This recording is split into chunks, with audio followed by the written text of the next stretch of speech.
Hey, good morning. I'm pretty sure this is the first show of November, November 7th, I think it is. 2023. Yeah. If you're watching from the future, it's the Dev Talk Show. And I'm here with my co host, Rich Ross. How's it Hey, going, Rich? It's not a Monday. not a Monday. That's okay. It's Yeah. one day closer to Friday, so we're all happy. Things are going well. Yeah. I think we were going to have a show on a Monday, Yeah, we and were I all ended set up for it. out of commission. I had to Unfortunately, yeah. yeah, I figured I should make a trip to the orthopedic after hearing a pop in my calf, not hearing, feeling a pop in my calf muscle uh, at hockey weekend, of course, for Mm-hmm. us. And I have this, I'm sure I have this exciting story about how I, you know, essentially have a low grade tear. It seems uh, from being at hockey. Right. So it But must have been super exciting.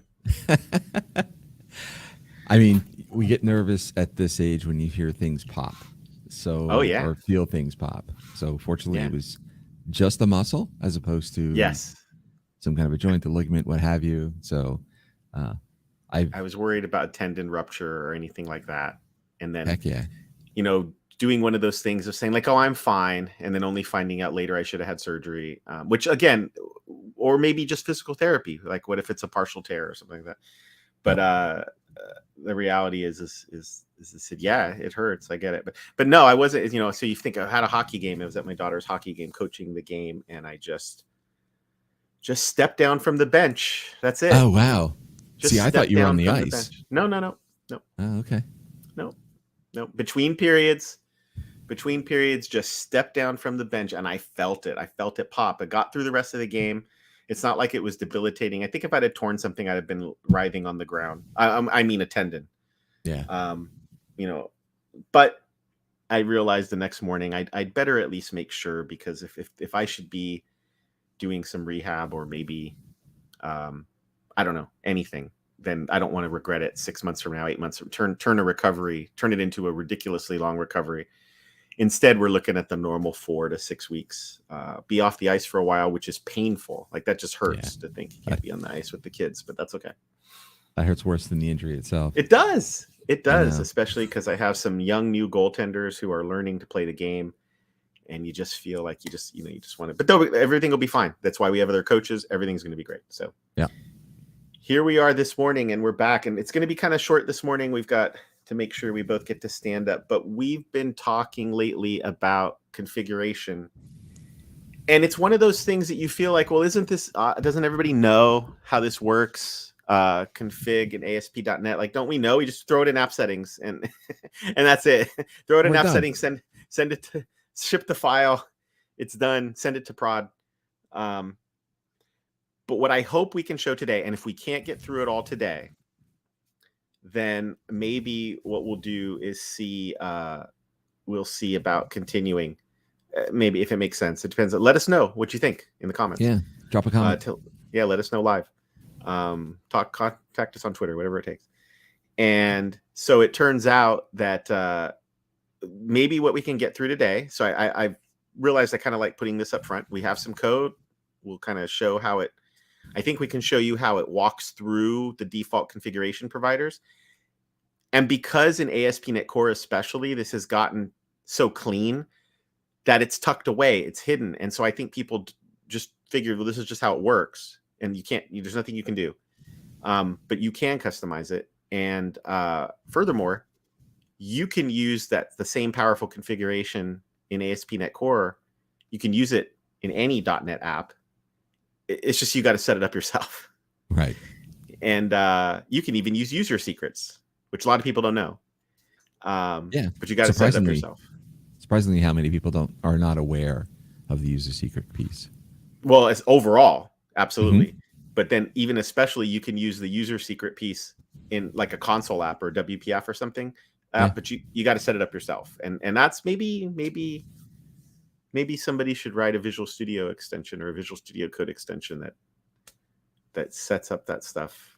I Interesting. don't know. I don't know if that's easy or hard. It's just something to think about. Just because I think sometimes when things aren't visible, like who reads documentation? So except me, it seems to be a thing I do.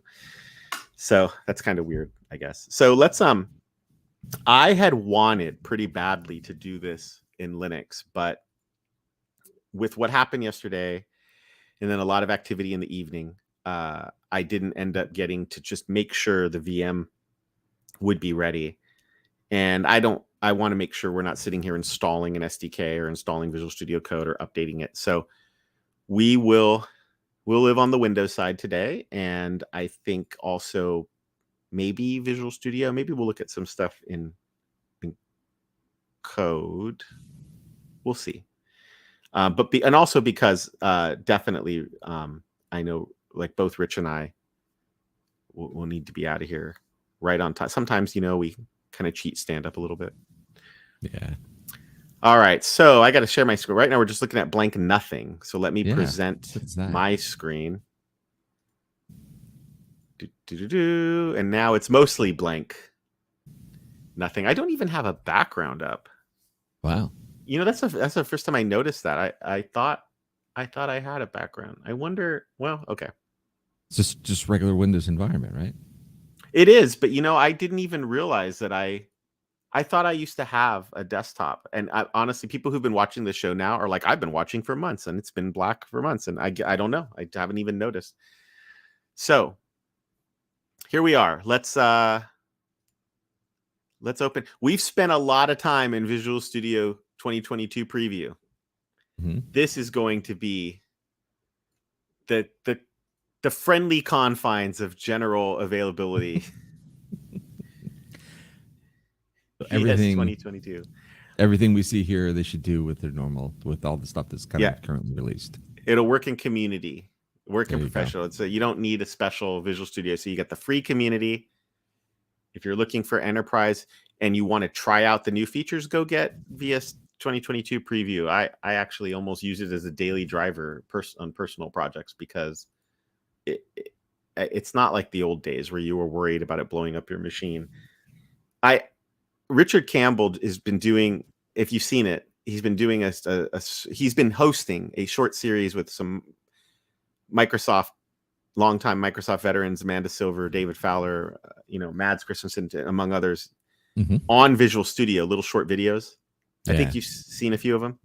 I have. I saw the first 3 or 4 episodes of the 7 that are out there. Yeah, I'll have to include a link. It's really good. And what's interesting is he says in one of them, I think it was to Amanda, but I'm not sure. He says in one of them, I remember when I used to have a separate machine to install betas and upgrades of Visual Studio. Sure. And I thought, that's funny because I used to do that too. I used to be afraid. So in any case, let's say Dev Talk Show config is what we'll call our project. And what we'll do is, because we're going to start off on the web side, let's see if we get to console. I'm going to have a solution named Dev Talk Show config. That way we can add another project. If we have to move to other stuff tomorrow or next time, that's fine. I don't need authentication. We'll configure for HTTPS. That's fine. I don't necessarily need Docker, although there's certainly some great use cases for config and Docker. And I like top level statements. What I've chosen, the template I've chosen, we've been doing a lot of Blazor lately. The template I've chosen is actually the Razor Pages template, which I don't care. I see value in all of the ASP.NET front-end frameworks. Just depends on the architecture. Do you want page-based? Do you want component-based? Do you want controller-based?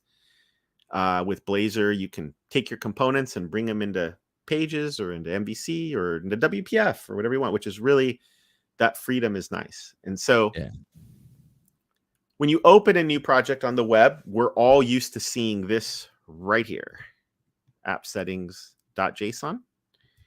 And its friends usually always get an appsettings.development.json.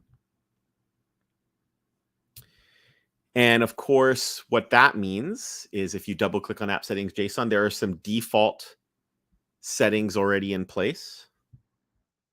I'm not sure a lot of people touch these. I think they just go to work, right? So I guess with those though, they're going to be available regardless of your environment. Right. App setting for apps. What's in appsettings.json. If I do nothing but run the app, just do nothing, then these are available, and the logging infrastructure puts this to use immediately by saying we will log information at the warning level. I'm sorry. The information by default is that what it means? Is it'll log at the information level, and then the ASP.NET. I think this is saying the ASP.NET Core log level threshold for the framework itself. It's funny. I actually not that well versed in what the difference between the two is, but not super important. I could come in here and add my own thing. I could just come here and say my setting, and then I can put, whatever I want. And because the point of this is how do we read out settings? I want to take a quick peek at development. It's mostly the same, except detailed errors is true. So they've added one more thing. So now the question that I have is, what gets activated when? App settings.development.json. This is getting activated. There's a couple ways that I can think of that gets activated, right? And one of them is there is a specific environment variable that ASP.NET Core goes hunting for. I'm actually think it might be multiple variables, like it might check a few. Okay. But we can go see what that is. That's not hard to do. In Visual Studio, if you go to properties and let's see, we go to debug. Oh boy, they've changed this enough. There is a place where it shows you, is it this it right here? Where it show, here we go. Oh, I'm glad I found it. So what did I do? I went to properties for the project. I went down to debug. Why? Because this is telling you what is Visual Studio going to set on your machine for you when you're debugging. And you click on Open Debug Launch Profiles UI. And for the HTTPS profile, it's going to set an environment variable called ASP.NET Core _ environment, and it's going to set it to development. That's the controlling factor for whether it's going to take ASP.NET development or it's going to just take app settings and forget about ASP.NET and forget about app settings development. Right. Many places that I have worked for, whatever, have basically said, okay, well, what we'll do is as we go through the environments, we will set this environment variable, and we'll call it staging, we'll call it pre-prod, we'll call it QA, we'll call it acceptance, I mean, whatever you want to call it. And then what you do as developers is you go match this, or maybe not developers. Somehow you got to have a file on the system that matches up. I mean, you don't have to. You could just have an appsettings.json and call it a day. But what happens very often is an organization will say, well, let's have app setting staging, let's have app setting pre-prod, and then furthermore, we'll commit those to source control. Yeah. And that's the beginning of the first step towards like, well, hold on, be careful. Yeah. The old there be dragons. Yeah. It's not that it's a bad idea, but there's a difference between a setting that it's okay to put in source control and then which you shouldn't put in source control. Yeah, you're right. There's no reason you shouldn't have those. It just depends on the secrecy level of the information in the setting that you're setting. Yeah. Sorry. I like it. That was good. So let's do nothing more than read our custom setting. And I don't know that I want to dwell on this too much because I'm assuming that our viewers have done a lot of this stuff, but I don't know. I could be wrong. So what I'll need to do is I have the index.cshtml is the home page for Razor Pages app. And so I'm looking at code for Razor Pages. There's an on get that's going to be basically when I retrieve the home page, the on get is going to fire. And so what I want to do is I want to, using dependency injection in ASP.NET, I want to bring in configuration. The logger's already been brought in for me. Right. And so let's bring in iConfiguration. And I should just be able to just say this. And the dependency injection in ASP.NET will bring that in for me. No problem. I don't think I really have to do, I'm not even actually 100% sure I have to do this. We could maybe test this for sure, because what I want to do is I want to come up here and use the inject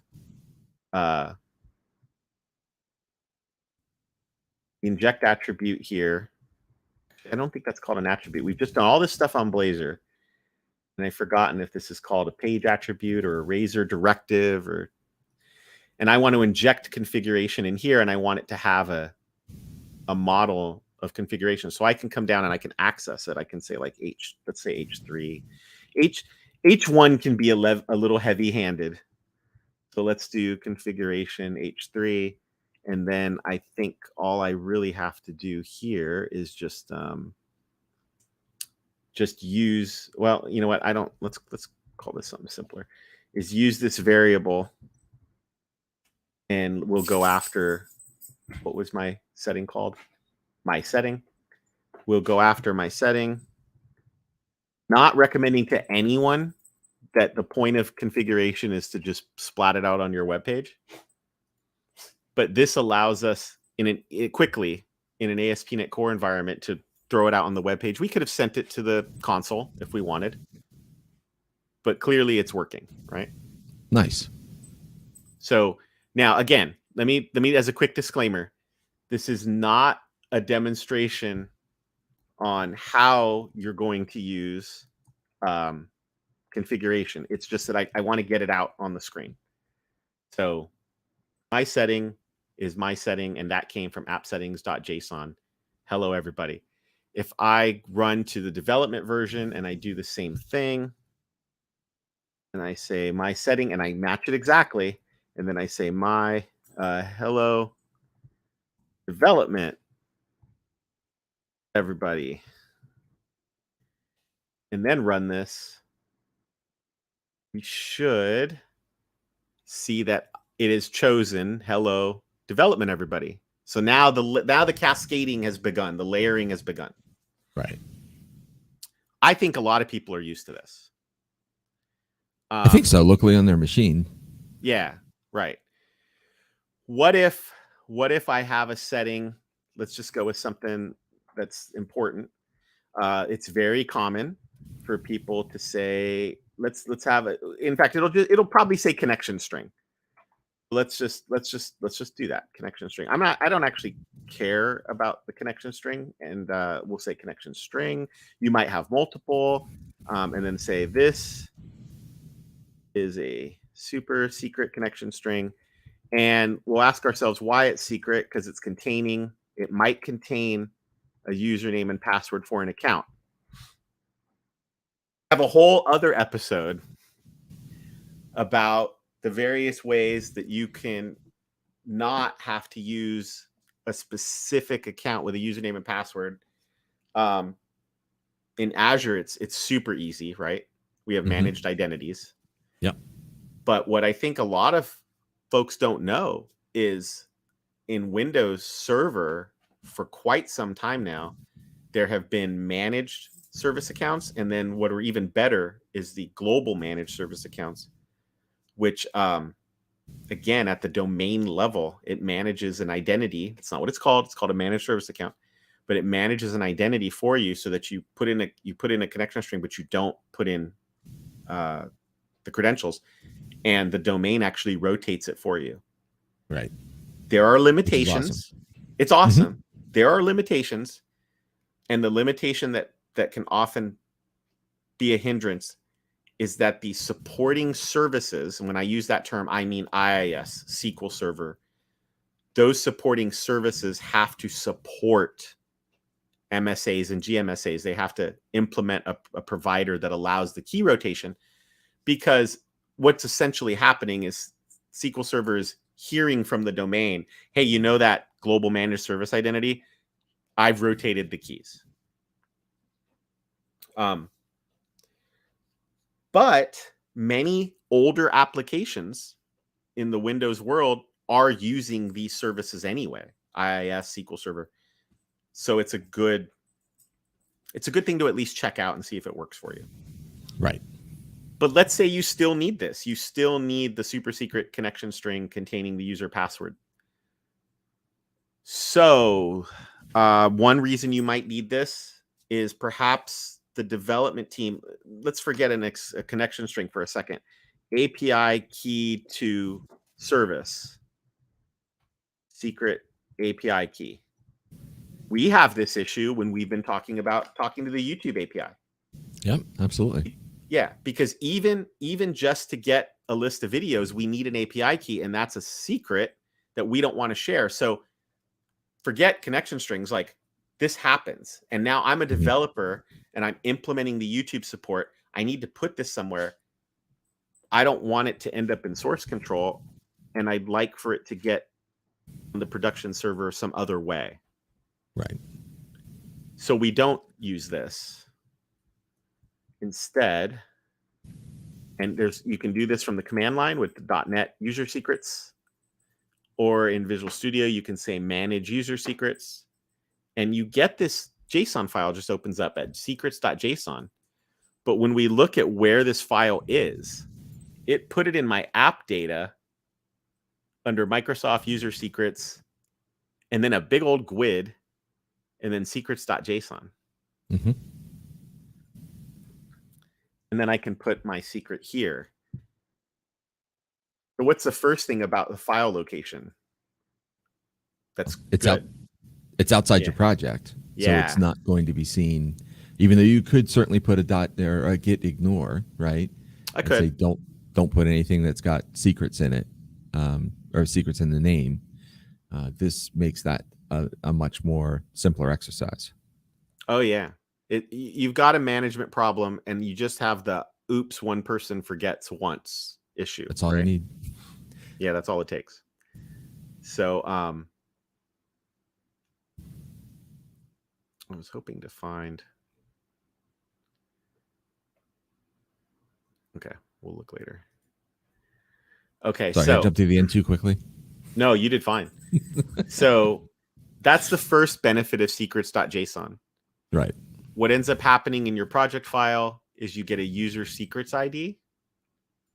This does get committed to source control. This isn't a secret. That's just a location on your it's a location. Local file system, right? Right. So you I was to this. download, right? You commit this. I take a pull of this project. Yep. It would probably look for that folder, and if not there, create it. But I won't have any of the secrets in it because they never got included in the chain. That's exactly it. So you'll come here and you'll be like, oh, there's user secrets. Let me right click. Let me do manage user secrets. You'll get the blank file, and you will put these in. Now, there's a communication issue in an organization. How are you going to communicate this? And that's perfectly fair discussion. Whether they belong somewhere that's accessible to just limited people. Do they come from a compliance organization? That's totally fair. And so sometimes, though, in that early stage of development where you haven't figured out how you're going to consume some service yet, it's a good way to get started. And then you could always say, look, let's productize this now, and we're going to get this key from some other way. Yeah. I think even regardless of getting the key, what I was doing in a practice when I was collaborating with other developers is I would go to my app settings and update the properties in there so that I had at least a skeleton of what the configuration values we needed to make sure got included when this rolled through. Because as a developer, there's no, I mean, because configuration, well, I guess unless there's a better way, and maybe I'm just not taking it off the cuff here, to get that configuration visible. That was how I at least could say, hey, these are the variables that I've started to accumulate as I've written my code. Yeah, right. I mean, if it's something that shouldn't be committed to source control, like my advice is get it in secrets on early. You don't have to leave it there, but it's a way to at least say it's never been committed. We've never gone down that path. Right. And then what happens is ASP.NET Core web apps that are, it doesn't matter which method you create them with, there's this line of code, which we can see it in our code. Mm-hmm. If I go to program CS, first line at the top, builder equals create builder. And it turns out this sets off a set of convention that is listed here in the documentation, saying that it will layer its approach. It'll go through each of these providers and it will say, okay, what do you have at the, well, it actually goes in reverse order to this list, but the list is given in priority order. First, it says, okay, I'm going to ignore number 6 for now. Let me look at appsettings.json. And then after that, let me look at the environment specific one. And how we talked about how it determines the environment specific one. Then we look at user secrets. And so here are cases where when things match, there's something in appsettings.json, but there's something in the environment specific one, and then there's something in user secrets. It's overriding each step of the way as it's going through. So user secrets is winning. And then eventually an environment variable or something given at the command line trumps everything. Like that wins. That's what you're getting. And so that's a way where you could say, okay, so the developer's using user secrets. I don't have to change my code. Everything just works. And then over in production, we're putting it on the command line or we're putting an environment variable. It's okay. It just works. Right. You are allowed to, now when that doesn't work for you, then you can implement your own. And I have a feeling maybe we would do that on a future episode. We could implement our own. We could add it to the pipeline. You can even, pretty certain about this, I know in many cases of the services, you can configure this pipeline too. You can say like, hey, this is how, well, for one thing, you don't have to use the default builder. True. That's not a bad thing, but you get a lot more out of the default builder than just logging. You also get, configuration. You also get logging. Mm-hmm. And some people are just like, boy, I don't want to throw the whole thing out. But here's another flip side to that argument. If you take control of it, then your source code will say your source code now will say precisely what your logging and configuration options are for all time, including just in case a future version of .NET changes some things. True. Now, I looked at the source code for this, which I want to bring up. I looked at the source code. I went and found it, and I want to bring this up. In fact, here it is. One of the great things about it being open source, you can check it out yourself. Yeah. I looked this up. And I said, okay, I found that the last check-in on this, the last commit was like 5 years ago. So that gave me a lot of confidence that it doesn't change. But the question now is where, of course, now that I'm here. Now when you need it. Where did I find it? The nice thing about it is you're going to see how it's actually not that hard to search for. So here we go. Awesome. So there is a source file called webhost.cs. It is in the ASP.NET Core source under default builder, webhost CS. And webhost CS, it's the default builder, just like the source code says here, create builder. This call works its way down to this, create default builder. And when Kestrel's the web server and maybe some other things too. Your arguments are passed in, and we're gonna when we walk through this, we're gonna see it's the reverse order of what the documentation says, and that makes sense because the documentation says highest priorities here, but the code is going like, let me read this, overwrite it with this, overwrite it with this. Yep. So I think we can kind of walk through and say like, what's going on, and it's like, okay, well, first, it's checking for some host configuration. There's a concept called host configuration, which is separate from app settings configuration. Because Kestrel and IIS might have hosting done by environment, done by someone in IIS. And that can often override what you want. So what they say here is they go, okay, if you had command line arguments, then this does not retrieve the configuration, but it says, let's make sure we add the command line provider to the group of providers. Let's add that provider in. That's not the same thing as setting the order. Setting the order is happening here. This is where you can come along and say configure app configuration and override it. And when I talk about how it not having changed so much 6 years ago. So I think there is a concerted effort to not touch this, even though I talked about it possibly being a concern. I think they understand that that's a breaking change for people. So at the bottom of the barrel, let's look at the app settings JSON. And then after that, let's look at the one based on environment name, just like we said. Look at that first. If you're in the development environment, which we noted was set by a environment variable, then let's go ahead and look at add user secrets. And the way it does it is a little fancy. It figures out your assembly. It has to figure out your assembly for using assembly load, and then it passes that in. And then that's what it now has the capability to do, is dive into the assembly and say like, okay, where are those user secrets at? Oh, they're at this GUID. All right. Where are they at in this OS? They're in app data. Okay. Oh, we're in Linux. They're somewhere else. Okay, fine. Right. Then which add it has environment to variables. Yeah, it has to be able to handle both types of operating systems and where they might be. Right. You're on Mac OS, fine.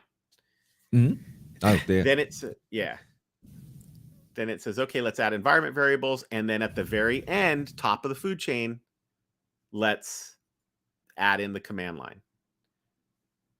So that's the default. And what happens is, if you want to add another provider, then in your app, you can say, you can stick with the defaults. There's nothing wrong with that. And then I said, it's funny because we're live. I've already forgotten the name of it. Configure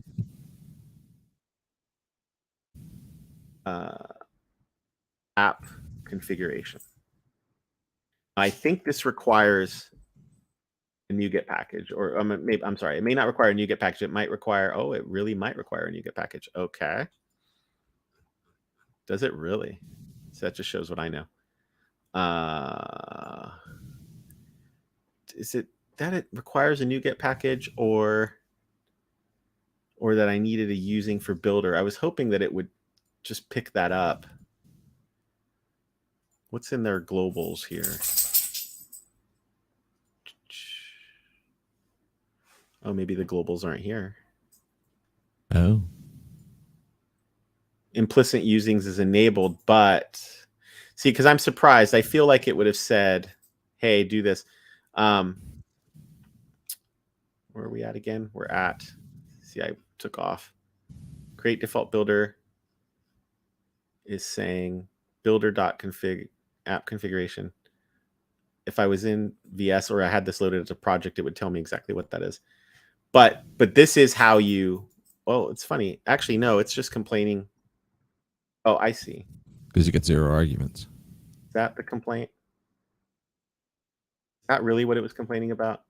Or, oh, builder is not null here.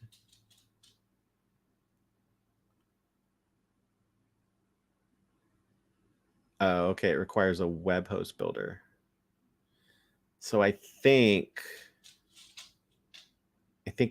what I'm probably missing is this. There. That was it. Nice. Is that I needed to pass along the web host first. And then of course we saw Copilot offered some stuff, which is fine. Yeah. But I could come along and say, no, let's do add any file. You know, there was an any file. Did you know there was an any file oh gosh. provider? I know. that made you sad. My childhood is coming back to me. Oh, interesting that it's actually suggesting that I do something else, which is fine. Web application builder.configuration. I appreciate that. And this is just because we're doing this kind of quick on the fly. So let me add another file here. Let's add a new item. And is any file one of these? Wouldn't that be something? But I don't care. I just want it to be, that would have been great. I just said like, wow. But we'll just say, I bet you it's in general. I'll bet you it's here. But you know what? I think I remember how to make any files pretty well. And watch, this will fail miserably. So appsettings.ini, and I need just to remember my setting. So it's my setting and hello everybody. In fact, let me just copy that so I don't forget, and then we'll remove it. So I'm The thing about it is, I think you need a section. I think I need a section. Yeah. So Is it we're a gonna have to section for config or one for? I think so. There might be a default section, and that just shows you how long it's been since I've dealt with any files, right? All right.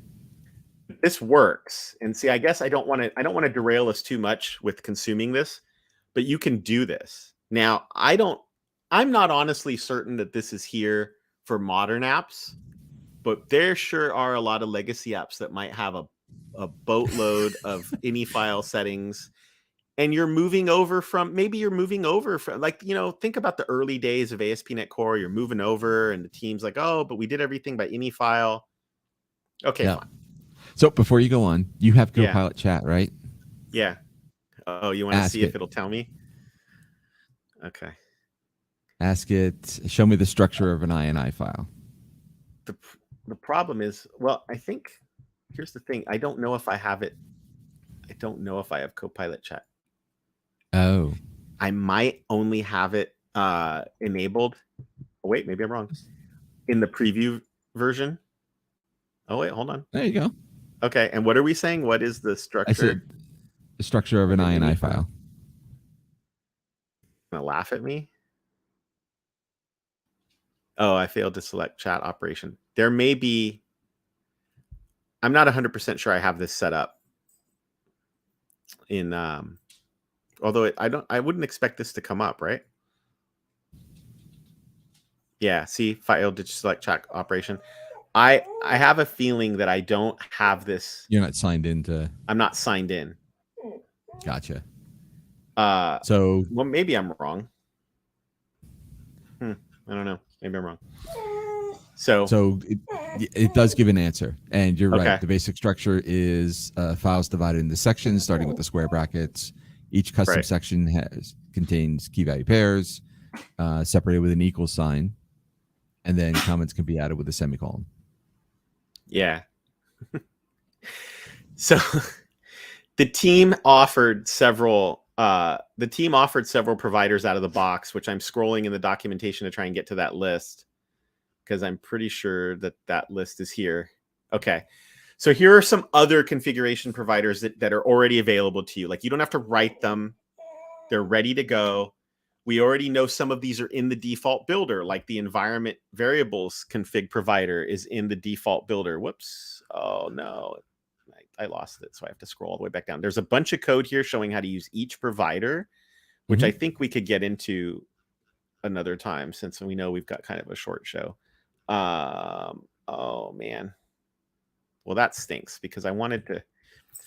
I tried to zoom in. I should have just used Zoom It instead of this, because now I've lost what I wanted to show with that table. Oh, man. Oh, here we go. That's it. So the default configuration providers, they've got one for Key Vault. They've got one for Azure App Configuration, which there is a show somewhere in the past on. Yep. The command line provider, which we know is sitting in the builder. Environment variables is sitting in the builder. JSON files is sitting in the builder. If you just want to use user secrets, we know that's in the builder, but only in development environment. If you just want an in-memory collection, there's an in-memory config provider.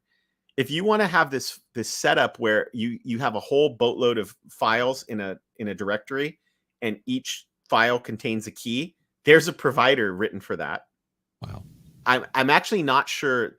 I feel like there must be a legacy use case that's like, man, people kind of needed this. Customers needed this. But the one that's really important here is custom config provider, because here's where you can write your own. And that's what I would like to do when we can devote, the whole hour to that. Yeah. Because here's where you now can start thinking about, okay, we've thought through our DevOps process, our release process. I don't care what you call it at your organization. We've thought through it. And for whatever reason, the defaults don't quite work well for us. So therefore, we will take control by writing a custom config provider and maybe it's because for production, for some reason, you want a different process. So we'll write a custom config provider. We will add it to the other providers. It will have the highest priority, so it will win. And we still get all the nice benefits of user secrets and maybe the staging environments in app settings.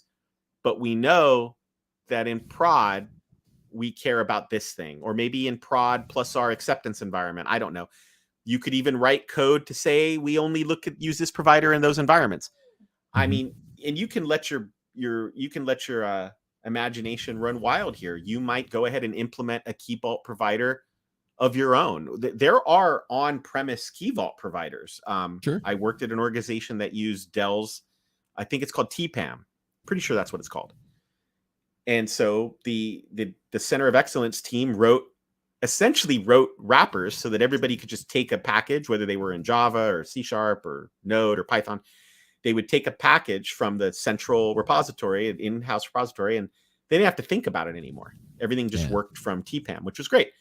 And when you're in an organization and you have a lot of developers and teams, these kind of enterprise wrappers might be something to consider.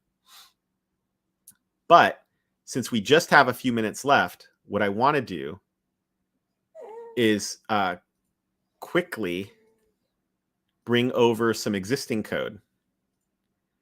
So the point of this code, since I wasn't sure how much time we would have, is this is going to be that same Razor Pages app, except it's got a little bit of extra stuff in it. The index page is doing a little bit more. Instead of just taking the configuration and calling it a day, I wrote this config provider readout class that basically tears apart the configuration providers. Oh. It enumerates them, it tears them apart, it puts each one into a class called config provider readout. Don't worry about the naming. Naming is hard. Then the index model for the page has got this enumerable of all of the readouts, which is just a fancy way of me saying I just splatted out what's in memory, like what's after configuration is done, what's available. And then on the index CHTML, we go in and we say, okay, let's go ahead and read through these, and we're just going to read out the different items. That's probably makes more sense running it. Yeah, let's see what we get out. Yeah, and what it's just showing was saying, okay, here's the providers that were configured, and this is just the default configuration provider. It was to kind of reinforce what we said. The memory config provider had nothing. Nothing was configured. I didn't write any code to add in memory configuration. The environment variables provider had 7. Now, if there were less than 8 or something like that, I went ahead and wrote out the keys. I didn't want to do it for a provider that's coming up. There's a second memory config provider. That might seem weird. Well, it turns out that buried in the default provider is the declaration that the content root is www root. You could override that if you wanted. Sure. But they didn't want to put that. They didn't want to put that in a settings file that you might forget about. So they stuffed it right in Kestrel, and it's just done for you using the memory provider. I never knew that. That's kind of neat. There's a different environment config provider that's reading host configuration. It's a totally different thing than our typical friend, the JSON config provider. And you might recognize some of these, but one of these providers is reading app settings and the other one is reading app settings development. Right. This was the one I didn't want to splat out. This is all the environment variables on my system, and I just didn't want 86 and then have to scroll and scroll and scroll. Right. There's this funny one here that you really don't have to worry about too much. This is called the chained configuration provider, and it's the one that's responsible for figuring out whether you're in Kestrel or if you're in IIS or whatever. I'm pretty sure I'm right about this, and I really hope I'm not saying this incorrectly, is it gets the configuration that comes from there and brings it into your app, because it's important to your app to know what the application name is and what are the startup assemblies and things like that. So, and then at the very end, I just wanted to make sure I could still splat out one. That's not super important. So what it means is that that was when I was kind of working on this. You can see, can I get config? Oh, sure, I can get config. Is you can like tear through this stuff. This isn't super secret, but what's interesting is we talked about this. You can use this in a console app too. Here's a plain old console app with nothing more than some NuGet packages I added. And here they are. Extensions configuration, and then I had to add extensions environment and configuration JSON. I had to add those. Sure. And then I can write code like this. This is me configuring it myself. By default, console apps have no configuration. So I'm saying, okay, I need a new config builder, and then go ahead and build it. And oh, by the way, start in app settings and then maybe go to environment. And then I said, now go grab the setting. And I think here it is. Hello world. And just write it out. And so you run the config and it works. There we go. So that means you can use this stuff in a console app too. Right. And there are plenty of services that you just want to, hook a harness to or something like that and test out that, you might want to have those sitting in a setting somewhere. Yeah. Furthermore, and I'm pretty sure what enables this is by bringing this package in, Visual Studio will help me add user secrets to the console app now. Oh, wow. Oh, it brings up this little thing that says, oh, in order to do that, you need additional packages. I don't believe it used to do this. I think this is somewhat new. And so it brought in a new package, Microsoft Extensions Configuration User Secrets. It brought that in for me, which was great. Awesome. And here it is. Here's my secrets file, and there's a GUID. And now it's just like the ASP.NET Core experience. And there's the user secrets ID. Somebody takes this to another Visual Studio app. They can right-click on Manage User Secrets, but someone takes it to the command line. I'm a Visual Studio Code. I'm on Linux. I'm on a Mac. .NET User Secrets. It reads this and goes, oh, yeah, okay, I know. This is the GUID. Let me go create the file for you. That's awesome. Yeah, I think that's pretty cool. So again, we did have to rush a little bit because, here we are, 10 till, and I know both of us have to prep for stand-up. So what I'd like to do is I'd like to know what people think. Was any of this new? Had you thought about using it in console? Had you thought about the layering, cascading approach in ASP.NET, building a custom configuration? Should we build a custom configuration? That'd probably take a show to do, right? There's other features of configuration. There's model binding, where you can say, instead of having to use this syntax, which some developers might find a little loosey-goosey, what if it's null? What if it's an integer? What if it's...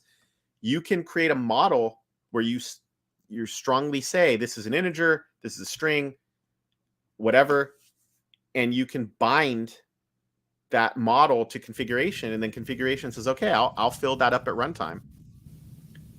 You could do it section by section. So what I'm interested in is thinking, could I recreate?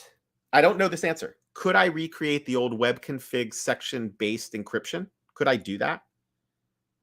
Because in ASP.NET, there was a feature, because ASP.NET was kind of a collaboration of sorts between the IIS team and the ASP.NET team, sort of. I mean, look, I don't work at Microsoft. I don't work on the teams. But the reason I say that is because web config's owned by IIS. To this day, it's still owned by IIS. And ASP.NET is owned by .NET. Well, somewhere in there. I don't know exactly how it goes.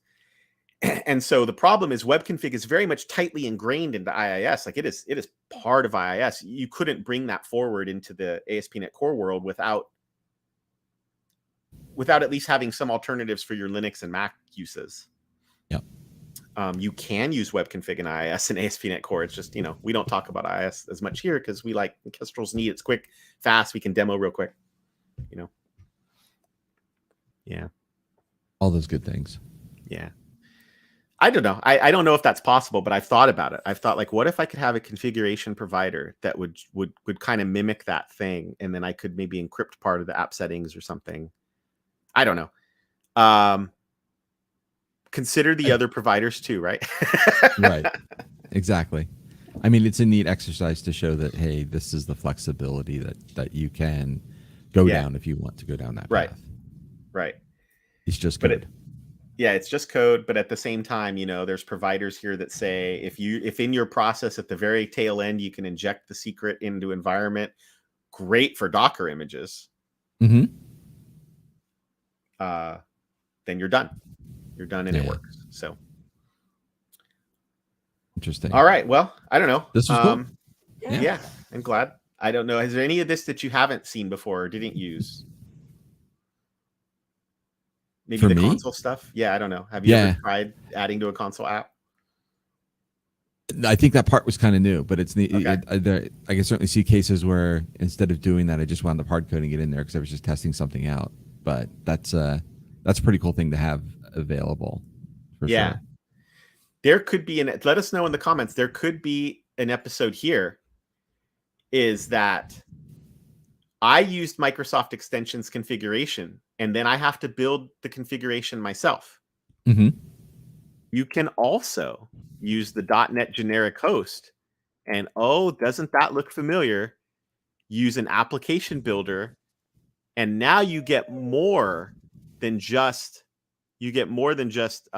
configuration. You will also get dependency injection and logging, and basically what folks in the ASP.NET Core world are used to having. Now, that might be interesting to play with too, because I just wonder how many people writing console apps or other types of apps realize they can do that. Yeah. Yeah. Nice. So, anyways, we'll put that back up. And because no, there is no way for me to do this without actually manually clicking. Someday. Yeah. I wanted it to be a Stream Deck key. I know.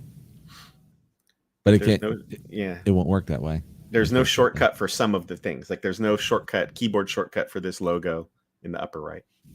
That's okay. Yeah. If people are looking for a highly polished sorry, it's come to the wrong place, folks. A couple guys talking from their desks. Yes. Just trying to have a conversation here. That's all. So everybody, hey, we really hope you enjoyed it. If you did, let us know. Hit the like button, subscribe. It's awesome. Look, views have been up, and we have you to thank. We really do. Several in a row went over 100, which was brand new for us. The most, this, and all things come to an end. So I'm not sure that the very latest one is going to hit 100 views, but out of the tens and into the hundreds, that's the YouTube game. And then maybe someday we'll be thanking you all for 1,000 views and 100 likes and things like that. So yeah, it set some new records, and we'll be here for you. So this morning thing has worked out pretty well. I think it's been consistent for us as much as we can get it consistent. Yeah. All right, Rich. Well, thank you for joining us. Thank you, Chris. That was really cool. Thank you all for joining us live or watching in the future on YouTube at youtube.com/the Dev Talk Show. We will see you all next time.